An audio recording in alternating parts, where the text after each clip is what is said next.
And even going back before that, like when we first met in '91, that same night, I actually played Max the demo of my band called Fear Factory. That I remember. Yes.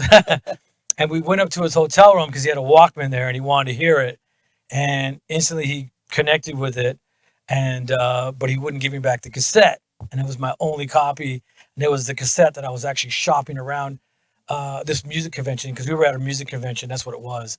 And so I was shopping that demo around to different, labels and talking to different people about it. And so he didn't want to give it back. So maybe he remembers, maybe he doesn't.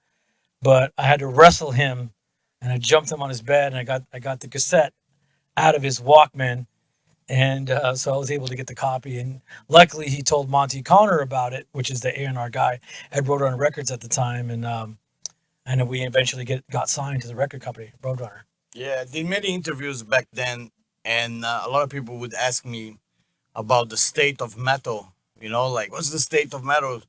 And I always used to say, Fear Factory is the future of metal. You guys are missing out on them.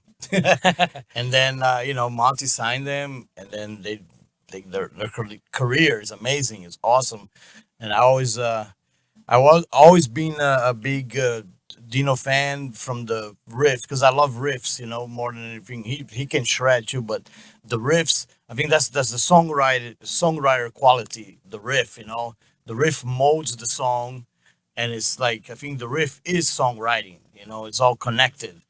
And he's got the gift, the riff gift, and so I always been impressed by the riffs and the way he built the songs. It's always it's like because I like to consider myself a little bit of kind of a metal student. I like to study other musicians, and Dino's way of riffing is very unique and very one of a kind in the metal world.